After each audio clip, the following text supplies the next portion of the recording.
Good day, and welcome to the Abercrombie & Fitch first quarter fiscal year 2025 earnings call.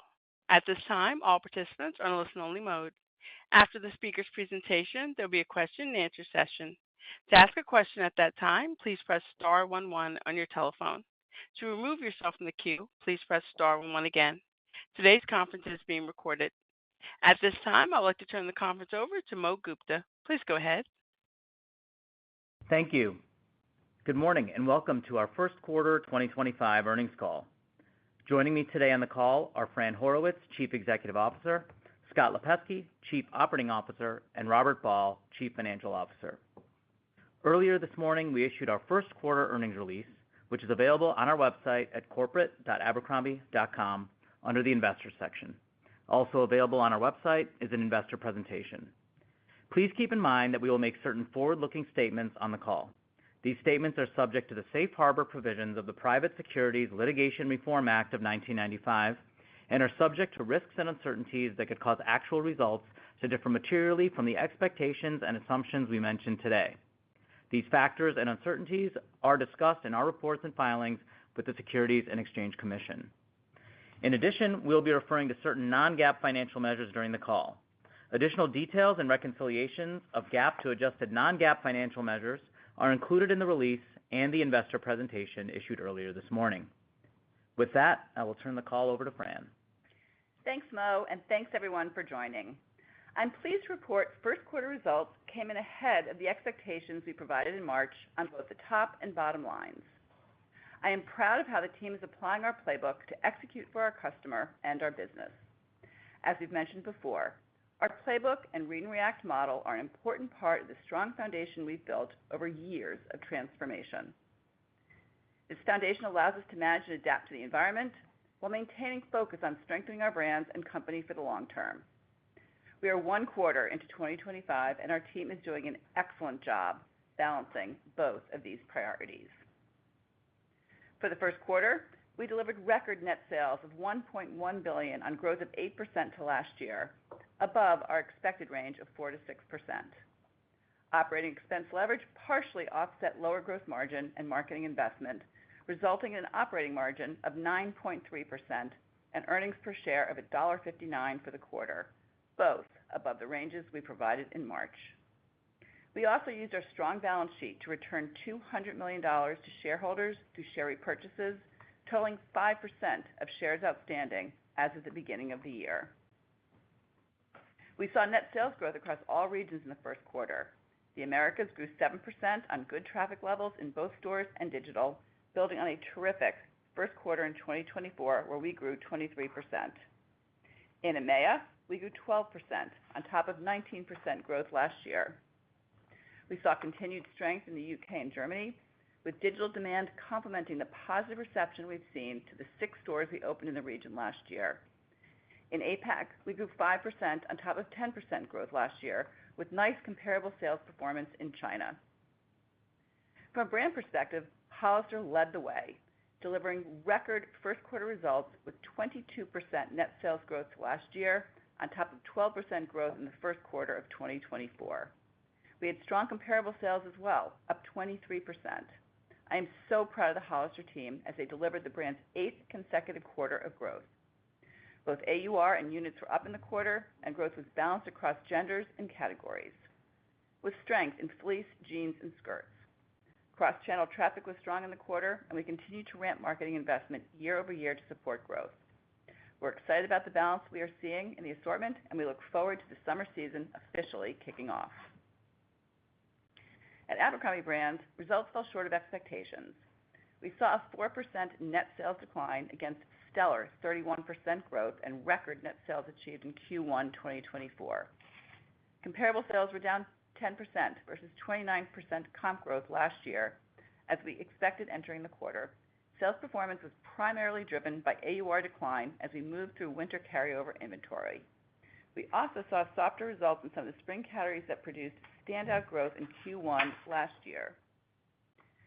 We built our business to rapidly respond to customer feedback, and the team acted quickly, leveraging our agile operating model to shift inventory receipts based on summer product test reads. The brand continues to see good traffic trends, And on the store side, we continue to see productivity and surrounding digital sales growth from new stores. We have 13 openings planned for the second quarter in some great locations, building on April's successful opening in Williamsburg, Brooklyn. I have confidence in the team and the playbook, and our goal is to deliver sequential improvement on the top line in the second quarter, putting Abercrombie brands on a path to growth later this year. From a total company perspective, we expect to deliver year-over-year second quarter sales growth on top of a record 2024, with balanced growth across regions. As we navigate through the evolving trade environment, we remain open and agile with our inventory receipts and marketing spend to ensure we can best align our product investments with selling trends. Our playbook was built to effectively respond to circumstances like these, just as our team successfully managed the freight and cotton spikes from a couple of years ago. Our global supply chain and sourcing teams are working hard to drive efficiency across the supply base through discussions with our sourcing partners and by making strategic geographic changes to our buys and supply footprint. Throughout our business, we are looking for expense efficiencies while remaining on offense in key investment areas. All of this work will have clear impact, and based on our current assumptions on tariffs, we are not planning broad-based ticket increases. As we've done season after season, our goal is to deliver high-quality product and align inventory and promotions with our customers' value perception. This will give us the best opportunity to produce healthy sell-throughs, AURs, and gross margins that underpin our track record of net sales, earnings, and cash flow growth. Our playbook and model both work, and we will continue to leverage them moving forward. Thinking further about what we've built over the years, we also have a history of capitalizing on moments like these to further strengthen the business, and we remain focused on the long-term opportunity ahead. We strongly believe in the global power of our brands, and we are continuing to further their reach by investing in marketing, technology, new channel partnerships, and company-owned stores. On the store side, we expect to add around 100 new physical experiences this year in total, with additional localized product and advertising to build lasting market presence and growth. The first quarter was another example of where we set a goal and delivered on that goal. As we move through the second quarter, we expect to add to our track record of controlling what we can control and doing what we say we're going to do. Global growth remains our highest priority for 2025, so we look to our first quarter progress while investing for the long term. And with that, I'll hand it over to Robert to expand more on our results and key outlook drivers. Thanks, Fran, and good morning, everyone. Recapping the quarter, we delivered record Q1 net sales of $1.1 billion, up 8% to last year on a reported basis, above the range we provided in early March. Comparable sales for the quarter were up 4%, and we did not see meaningful impact from foreign currency. By region, net sales increased 7% in the Americas, 12% in EMEA, and 5% in APAC. On a comparable sales basis, Americas was up 4%, EMEA was up 6%, and APAC was up 2%. For EMEA and APAC, the spread between reported and comp sales was due to net store openings, third-party channels, with EMEA also benefiting from foreign currency. On the brands, Abercrombie brands net sales declined 4%, with comparable sales down 10%. Consistent with our first quarter outlook, the sales decline was primarily due to lower AUR as we worked to clear seasonal carryover inventory. Hollister brands net sales grew 22% on comparable sales of 23%, with both unit increases and AUR growth on lower promotions. Operating margin of 9.3% of sales was above the outlook range we provided in early March, delivering operating income of $102 million compared to $130 million, or 12.7% of sales last year. Lower gross margin was partially offset by around 140 basis points of operating expense leverage, led by general and administrative expenses on lower payroll and incentive compensation. Consistent with expectations, marketing, which as a reminder is fully included in selling expense, was 5.3% of sales for the quarter, and was the primary driver of the 110 basis points of deleverage in selling expense. We ended the first quarter with inventory at cost up 21%. Within that, inventory units are up 6%, so we're positioned to support future growth, along with 4 percentage points from freight and inventory actions related to tariffs, with year-over-year changes in product category mix driving the remaining cost increase. The tax rate for the quarter was in line with our outlook at 25%, and net income per diluted share was above our outlook at $1.59 compared to $2.14 last year. Moving to the balance sheet, we exited the quarter with cash and cash equivalents of $511 million and liquidity of approximately $940 million. We also ended the quarter with marketable securities of $97 million. For the quarter, we repurchased $200 million worth of shares, consistent with our commentary from early March, ending the quarter with $1.1 billion remaining on our current share repurchase authorization. Shifting to the outlook, global growth remains our highest priority. On the cost side, our 2025 outlook assumes a 10% tariff on all global imports into the U.S., as well as a 30% tariff on imports from China. For China specifically, we've worked for some time now to relocate resources of supply, and this year's sourcing volume from China will be in the low single digits. Globally, we remain nicely diversified across 16 countries. We've been leveraging our agile playbook to build a list of mitigation strategies, with our primary focus on the combination of supply chain footprint changes, vendor negotiations, and operating expense efficiencies. For AUR specifically, we are currently assuming no AUR mitigation in our outlook, as we do not anticipate broad-based ticket price increases. As always, we will pursue higher AURs through the combination of lean inventory and strong product acceptance. Net of expected mitigation efforts, the assumed tariffs carry a cost impact of around $50 million for 2025, impacting our full-year operating margin outlook by 100 basis points. For the full year, we now expect net sales growth in the range of 3 to 6% from $4.95 billion in 2024, with full-year growth expected across regions. We increased the high end of our prior outlook by flowing through our first quarter outperformance, with the second half of the year largely unchanged on net sales. We now expect full-year operating margin in the range of 12.5% to 13.5%. The reduction from our prior outlook range is primarily due to the estimated 100 basis point impact from tariffs, net of mitigation efforts, with the remainder driven by the flow-through of the Q2 operating margin outlook. We are forecasting a tax rate around 27%. For earnings per share, we expect diluted weighted average shares of around 49 million, which incorporates the anticipated impact of 2025 share repurchases. Combined with the tax rate, we expect net income per diluted share in the range of $9.50 to $10.50.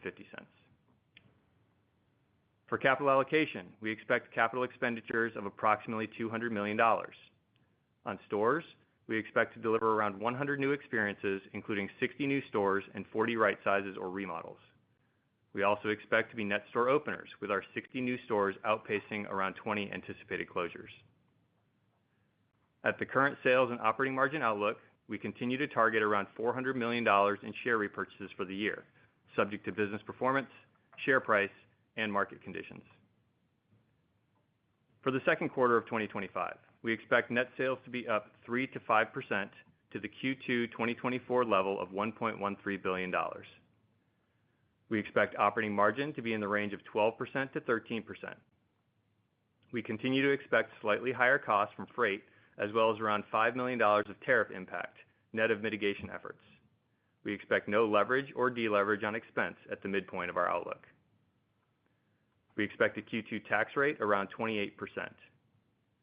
We expect net income per diluted share in the range of $2.10 to $2.30, with diluted weighted average shares expected to be around 49 million, including the anticipated impact of around $50 million in share repurchases for the quarter. To close things out, our agile operating model has supported transformative growth and continues to be a catalyst for growth, for driving consistent gains across sales, earnings, and cash flow. One quarter into 2025, we're executing with discipline to deliver against our near-term goals while keeping our sights firmly set on the significant long-term opportunities ahead. And with that, operator, we are ready for questions. Thank you. As a reminder, to ask a question, please press star 11. To remove yourself from the queue, please press star 11 again. One moment for questions. Our first question comes from Dana Telsey with Telsey Advisory Group. Your line is open. Dana, if your telephone's muted, please unmute. Hi, good morning, everyone. Sorry about that. Great to see the updated guidance, and would love to get some more color both on Hollister, Fran, and on Abercrombie. How do you see the outlook go forward on men's and women's for Abercrombie, cycling the compares and the newness that you're looking for? And also, what other initiatives do you see at Hollister that continue to drive this growth? And then just on the real estate side, I noticed that the closures are being reduced this year in the guide to 20 from 40. What's changing? What's new there? And on the remodels to 40 from 60. Any takeaways there and thoughts? Thank you. Thanks, Dana. Good morning. Yes, so super excited about the record results that we just put up, total company. Let's break down your question. We'll start with Abercrombie. So Abercrombie, we talked about this during the last call. We came into the quarter with a bit of carryover from last year, up against obviously a spectacular Q1 of last year where we were essentially clean of carryover. That put the pressure on the AUR as we had expected it to do so. But our model gives the team an opportunity to really stay flexible and chase goods. That's what our playbook is built on. A great example of that was as we got into the first quarter, we had a terrific response to our swim. We had a vacation shop set for second quarter. We were able to get back into that swim, really ramp up our assets and our marketing even stronger than we were planning to. And we've seen a nice reaction to that. So exciting to see progress, and we do expect to see an inflection in Abercrombie in the back half. Hollister, again, what a quarter, up 22%, incredibly proud of that team. Lots of exciting things going on in that brand. I guess most recently to discuss would be the grad shop. So again, staying very culturally relevant to these teens, what's important to them. The grad shop just launched. We've seen nice success to that. The first quarter was driven by fleece, by jeans, by skirts, lots of exciting categories. So our expectation is obviously to continue to see Hollister grow throughout the year. With that, I will turn it over to Robert on your real estate questions. Yeah, hey Dana, I'll hit this real estate one. So again, we're really thrilled here to be talking about being net store openers again here for another year. Adjustments here are pretty consistent. Excited to see 100 new store experiences, 60 new stores, 40 refreshes in the model. We're always opportunistic here as we move throughout the year. From a store closure standpoint, we did close 40 stores last year, planning to close 20 stores this year. Teams have been working through landlord negotiations and packages, and we just see opportunities to keep these stores rolling. So, again, excited to be out there for the consumer and build this fleet, which, as we talked about last year or last quarter is nicely contributory. So as long as we continue to see these productivities up on these stores, we're gonna keep these things rolling. Thank you. Thank you. Our next question comes from Cory Tarlow with Jefferies. Your line is open. Great. Thanks for taking my question. I guess Robert and Scott, on the outlook for the full year, you obviously took down profit mainly as a result of tariffs, but on the sales outlook, the high end of the guide was actually revised up. So I'm just curious how you think about that, and what's your confidence in sort of that the higher end of that range as we look to the remainder of the year, and what informs that? Yeah, so I'll take this one, Cory. So for the full year, we are expecting growth across the regions in that 3 to 6% top line guide. We're rolling through that Q1 beat on the top end of our guide, and we're holding the bottom, which again, when we think about the environment that we're working in here, we feel is reasonable and appropriate with just one quarter in the books for the year. On the margin front, you're exactly right. We're rolling through that $50 million of tariff impact net of the mitigation efforts to date, and that expected margin pressure from Q2 to walk us from that 14 to 15 from March to that 12.5 to 13.5 guide today. Yeah, just to add on there at the end, Cory, I guess the confidence, comes from being on offense. We have a strong balance sheet. Robert just mentioned 100 new experiences this year. Let's add in marketing. Let's add in digital and technology investments. That's what gives us the confidence. Fran mentioned, the brands are open, the brands are chasing. So we have the inventory, we have the investments, and that's what gives us the confidence. That's great. And then just on Abercrombie, is the expectation that we return to growth later in the year? That's presumably both sales and comp. Is there any expectation as to when or what the drivers might be for that as well, as we think about the really strong compares that we're going to be cycling? Yeah, I think Scott just said it. The team is hard at work, Cory. That's what our model lets them do, which is really drive that open to buy and stay flexible and agile with their receipts going forward, reacting to the things that are happening in the business. We do expect to see an inflection in the back half. We're not going to give an exact date and time, but we do expect to see it in the back half. And the drivers are the categories that we're starting to see some nice reaction to that the team's getting back into. Great. Thank you very much, and best of luck. Thanks. Thank you. Our next question comes from Matthew Boss with JPMorgan. Your line is open. Great, thanks. So, Fran, could you speak to the progression of traffic during the first quarter and into May at Abercrombie relative to Hollister? Just where Abercrombie stands also with end-of-season carryover inventory today. Yeah, so we saw nice traffic actually throughout the quarter for Abercrombie. That's why I had discussed a little while ago, Matt, that the opportunity was really in the carryover and the compression of the AUR based on that product, which our expectation is that we are selling through that and seeing ourselves in a better position on all of that. And traffic was strong as well for Hollister on both digital as well as stores. Yeah, Matt, I'll just add one thing on the ANF inventory side of the house. So we did work through a ton of that carryover inventory in Q1. We've still got some sitting on the books here, but we're not concerned with where those levels are. So if you remember last year, we had abnormally low levels of carryover inventory throughout the spring season, and we're just up against that year over year. Just for some perspective, we are below our carryover levels from this time in 2023, so it really is just more of a normalized level of carryover, and we're up against the low levels from 2024. And then maybe, Robert, just as a follow-up, is there a way to break apart second quarter gross margin? We're thinking about promotions relative to tariffs and freight.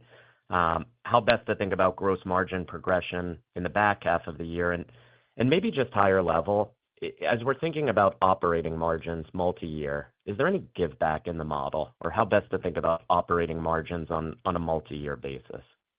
Yeah, so on the gross margin guide, in terms of what's baked into our Q2, we talked about in March working through a lot of the freight and the carryover pressures. Again, that was what drove the gross margin declines in Q1, so we got through a ton of that. We'll still see some pressure here in Q2 as we work through the balance of that freight. We've got about $10 million of excess freight sitting on the balance sheet that we'll work through here in Q2 before that normalizes for the back half. And that's been consistent with what we expected coming into the year. The carryover inventory, we'll still see some AUR pressure here on the ANF side as we work through the balance of that carryover and right-size the inventory, and that's a bit of a factor for Q2 as well. And AUR was flat in Q1. Obviously had some pressure on the ANF side that was offset by nice gains on the Hollister side. And so the way that we're thinking about this year is the balance of this year, Q2 and beyond. We're going to come in with flat AURs, and we're going to work through and expect sequential improvement here as we move through the Q2 and moving forward. On the operating margin side of the house, no change here. Our focus is squarely on driving long-term sales, operating profit dollars, EPS growth go forward. As Fran mentioned, we've got two incredible brands. We've got a proven operating model. We've got amazing teams, and we've got a pretty healthy financial framework. So, cash productivity is strong. We'll continue to invest back into this business to strengthen for the long term. We'll talk more long term here as we get deeper into the year, but we've guided to this 12.5% to 13.5% operating margin, which is a strong place to be and leaves us with potential to expand if we see that top line outperform our guide. It's great color. Best of luck. Yep. Thanks, Matt. Thank you. Our next question comes from Paul Lejuez with Citi. Your line is open. Hi, this is Kelly on for Paul. Thanks for taking our question. I guess, Fran, if we could just circle back on the ANF brand in 1Q, and you mentioned that it disappointed versus your expectations. So could you just dig into where in the assortment from a category product perspective, where you saw disappointment and what you were doing to course correct that. And then just secondly, on the quarter date, or I'm sorry, the 2Q guide, 3-5, is that sort of embedding in what you're seeing 2Q quarter date? Thanks. Sure. Hey, Kelly. So first, for Abercrombie, as I mentioned earlier today, so we broke down. You have to really break down Q1. As we set our expectation in the last call for Abercrombie Adult, we did have this carryover that we have not, we did not anniversary from 2024, and as Robert just said, from 2023, it's basically more normalized. That put the pressure on the AUR and drove a significant part of the decline. The other piece of it was up against, honestly, a spectacular launch of the wedding shop, which we just did not comp as well. So we had dresses that were strong, that sold, but they did not sell to the level of actually the launch of the shop. So the team, as I've said, is busy, hard at work. They're very open the back half, chasing into product that we are seeing selling, and we're excited about seeing an inflection in the back half of the year. Yeah, Kelly, I'll take the Q2 guide as we think about this. So, we're excited to be in a position to grow top line in Q2 off of that plus 21 Q2 that we delivered last year. May month-to-date trends all incorporated into that outlook of 3-5% for the quarter. But as you know, volume will build from here, particularly for Hollister as we move into the back-to-school season here. So ultimately, excited that we're targeting growth on growth here, and we feel good about the balance of the year from that perspective. Yeah, hey, Kelly, I just wanted to add one last thing on the first question. So just as far as Abercrombie goes, again, the traffic was positive, our customer file is growing, the brand is strong, and we're really excited about, future growth. One quarter, but we're excited about the inflection in the back half and the opportunity globally for the brand. Thank you. Thank you. Our next question comes from Marni Shapiro with The Retail Tracker. Your line is open. Hey guys, congrats. Stores have looked absolutely fabulous. Could you just talk a little bit, just give a quick update on a few things? What was the actual store count ending for the quarter? What was the opening and closing for the first quarter? And then could you give us a little bit of an update just on YPB, where that stands? How has it been doing? And also an update on your smaller footprint Abercrombie stores. I know you just opened this store in Williamsburg, but the smaller stores in cities and towns, if you could just talk a little bit about those. Yeah, so on the real estate side, just real quick, Marni, we opened 17 new experiences, 7 new stores in Q1, 3 closures, so net 4. We'll see that accelerate here as we get into Q2. We're expecting about 19 new stores and about 5 closures here for the Q2, and that's what's embedded in our guide. Yeah, I'll take the middle question. For YPB, active was actually a strong category for us for the first quarter. We're excited about what we continue to see with the opportunity of YPB, and there's some exciting things coming up for fall for that brand, that sub-brand. Thanks. Yeah, on the smaller footprints, I'll grab this one at the end. We're really happy with Williamsburg. We talked about that opening. That was an exciting opening for us, one we've been waiting for a while. There's more coming here in Q2. Just running these smaller stores, it's been a muscle that we've had to build over the last year and a half and has been a focus for Abercrombie, the brand. And we've learned a lot. We're tweaking these stores a little bit. Each neighborhood has its own vibe, whether it's how we build or the product that's in there. And so we're learning a lot and, remains an amazing opportunity for Abercrombie to go forward. Awesome. Thank you, guys. Thank you. Our next question comes from Alex Stratton with Morgan Stanley. Your line is open. Perfect. Thanks so much. Maybe for Fran, just on ANF, you mentioned the wedding shop was weaker, but were there any bright spots within ANF that are comping above the total banner level? And then for Robert, is the full year EPS reduction, I know it's mostly a function of tariffs on gross margin, but can you just walk us through the other dynamics in gross margin and SG&A that have perhaps changed since 3 months ago? Thanks a lot. Yeah, just to reiterate, Alex, ANF, there are bright spots in ANF. That one particular category was not as strong, but we're excited about what we are seeing. We saw nice active. We saw strong bottoms. I've already mentioned swim. And again, the flexibility of our models, letting the team read the business every single week, get back into what's working. They're very open for the back half, and there's some exciting things that they're reacting to. Yeah, Alex, on the EPS reduction, it's really two big pieces here. So as you think about where we were from March to where we are today, obviously some color around the tariffs. It's about a $70 million total impact on 2025. We're kind of early days with our mitigation playbooks, and so we're working through some of those things. We think we can offset about $20 million of that, so that gets us to that $50 million that we've baked into our guide and that 100 basis points. The balance of it really just comes from Q2, where again we're working through some of the carryover. We'll continue to see a little bit of gross margin pressure, so that brought down the Q2 operating margin a bit on a year-over-year basis. The tax rate's also up a bit, but the primary drivers are really tariffs and that Q2 operating margin guide. Thank you. Good luck. Thank you. Our next question comes from Mauricio Serna with UBS. Your line is open.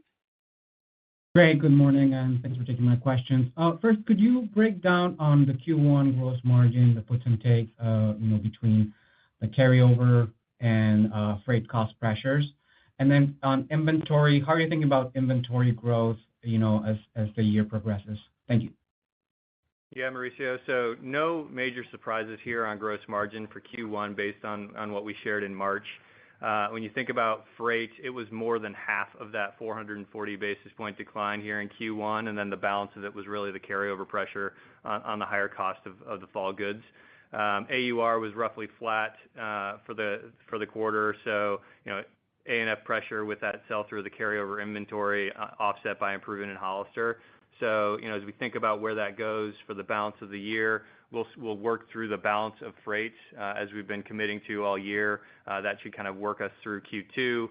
Carryover will be some pressure here as we work through the inventory mix for the business, and again get through most of that during Q2. But again, just a reminder that carryover, it's not really an abnormal place to be, so it's not a major issue for us from a Q2 standpoint.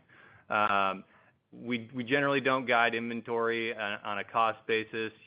As we've done historically, we're looking to make sure that our units are aligned with our sales growth on a go-forward basis. So that's what we'll do here. We ended the quarter with +6 units for the quarter. Happy with where that sits, and we'll continue to tightly manage those units as we move through the balance of the year.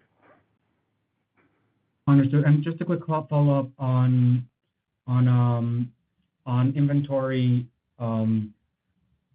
Sorry, I just spaced out for a second. I meant, sorry, on Hollister. You talked about, some success with the grad shop, like good customer response. I guess, how are you thinking about the second half growth for this brand as, you're going to face a much tougher compare? So how are you thinking about, initiatives to sustain that growth?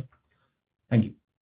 Hey, Mauricio, it's Fran. So let's just back up. Record performance. We saw balanced growth across regions, across genders. We are gaining share, which is incredibly exciting in the teen space. I would say the team is doing a great job of really evolving from being a teen outfitter to being very culturally relevant. That was exhibited during all the work we did with Collegiate, again with the grad shop. We are there meeting this customer at their most important life moments. And so there are some exciting things. I'm not going to share the go forward, but they have got some more exciting things coming up, ready for summer to start, and lots of exciting things happening for fall. Yeah, and I'd just say, Mauricio, our job, is to grow the total, right? We have 2 strong, profitable brands. We've got a fleet of highly productive, profitable stores that complements a really profitable digital business. We've got 3 regions that are comping positive with line of sight to more growth ahead. So, we love this diversified portfolio. We love this diversified channel and regions. That helps us to deliver against that goal here in Q2, and we're excited about the balance of the year. Got it. And if I may, just one quick follow-up. On gross margin, it was down 440 basis points in Q1. Is the expectation of Q2 just, down, but maybe, not as much? Or how should we think about the Q2 gross margin evolution and particularly the drivers there? Thank you. Yeah, no specific guide for Q2, but you would expect sequential improvement from that down 440 in Q1 as we move into Q2. Again, freight won't be as big of a headwind for us. The carryover inventory is not going to be as big of an impact for us in Q2. And again, we're assuming flat AUR. So sequential improvements, the way that we're thinking about it, it's all baked into that operating margin guide. Got it. Thank you so much, and congratulations. Thanks, Mauricio. Thank you. As a reminder, to ask a question, please press star 11. Our next question comes from Rick Patel with Raymond James. Your line is open. Thanks. Good morning. I wanted to double-click on your expectations for promotions going forward. So it sounds like you have some work to do for a carryover for the Abercrombie brand in the near term, but that the back half should be cleaner. Does that back half improvement reflect fewer units that you have planned, or does it reflect just more confidence in the assortment? And then as a follow-up, what are your assumptions for promotions for Hollister going forward? Given the strong momentum there, do you see opportunity to pull back? Yeah, so when you think about promotions on the ANF side of the house, we'll see some AUR pressure here as we work through the carryover inventory. Again, not as big of an issue in Q2 as it was in Q1, so we should see sequential improvement there. We're always going to align our promotions with our inventory levels and customer demand, so we'll see how that goes. We're going to come in every day, and this goes for the Hollister, your Hollister question as well. We'll come in every day. We'll work to make sure that we're pulling back on a day here or a discount depth there. All of those things, given this financial model, are really beneficial for us, and that's our job. But sitting here today, we're going to assume that we hold the gains. Again, multi-year double-digit positive AURs across the brands. We like where we are. We like the value proposition that we provide to that consumer. But again, we're going to come in every day and try to improve on that. Can you also double-click on your expectations for growth in Europe and Asia for the rest of the year? Some nice results in Q1, and you touched on positive global growth for the year. So just some additional color there would be great. Yeah, no change to our thinking here. It was great to see all three regions post growth and positive comps in the first quarter. We're expecting this full year for these regions to all deliver growth, which is something that we commit to every year, and we still see that growth opportunity across the Americas, EMEA, and APAC. So nice balanced, healthy growth here that we're seeing, and a lot of opportunity ahead for us. Yeah, Rick, just to add on there for the international piece, we've been very focused on the UK market and more recently moved into Germany. As our team has gotten their feet under them there in Europe, our team in London, they've done an amazing job. So it was kind of the same story here in the quarter. Saw strong growth in the UK, see Germany growing, and those are our biggest two countries in Europe. So great to see growth out of the two of them. Thanks very much. Thank you. Our next question comes from Janet Kloppenburg with JJK Research Associates, Inc. Your line is open. Hi, everybody. Great job on the quarter. I had a couple of questions. When you talk about the improvement for Abercrombie for the second half, does that reflect some voids that maybe you had in the spring or last year in the second half? And I just wondered about your confidence level there. And then I wondered about the carryover product. My thoughts are that, well, it's really true. My question really is, could this just be markdown levels normalizing after you guys, had 4 years of double-digit growth there and sort of no markdowns to really speak of? So just would love to hear more on that. Thank you. Yeah, Janet, let me jump in on that second one first. So on the carryover product, you're absolutely right. I mean, you think about what we were up against from 2024's Q1. We delivered 6% gross margins, and we had basically zero carryover all the way through the spring season. So we're just lapping that today, and again, that's why we don't expect the carryover impact on margins on a go-forward basis to be as meaningful as we move into the back half. Thank you. Sure. Hey, Jen, on the first question, I guess what I would say is that there were some products perhaps that we just didn't see the same rate of sale as we saw last year against what was an incredible launch, right, of a shop. I would say that there weren't voids. I think that there's new trends that are emerging that the team is very excited about, and that's what our model allows us to do. I mean, a great example of that would be, what's happening now in boho and Western. I mean, those are things that the customer is starting to respond to. Our model allows us to get back into that pretty aggressively. There's some leg shapes that are changing on the bottoms that we're excited about for the second quarter, or actually for the second half, excuse me. So there's things that the customer is starting to tell us that we're responding to. And you have time to get that done, Fran, with the lead times and everything? Yeah, with our model, I mean, that is what we do. I mean, the flexibility and agility, right, that we've built in, there's absolutely, I mean, we're very open for the back half. And are you feeling any competitive heat from some of the other brands out there? That often happens after a brand having this many years of outperformance is, this pressure as people, sort of admire what you've done and trying to get a piece of it. Listen, it's certainly exciting that we have an incredibly successful playbook that we're going to continue to stay focused on. Lining up that product voice and experience is what this team does best, and staying close to that customer. It's a huge compliment, of course, that people are watching what we're doing, but it's our job, to stay ahead of them and to stay faster. And I believe that the team has got some exciting things that they're working on to do just that. Okay. Congratulations and good luck. Thanks, Janet. Thanks, Janet. Thank you. I'm not showing any further questions at this time. I'd like to turn the call back over to Fran for closing remarks. Thanks, everyone, and we just look forward to updating you after the second quarter. Thank you for your participation. This does conclude the program, and you may now disconnect. Everyone, have a great day.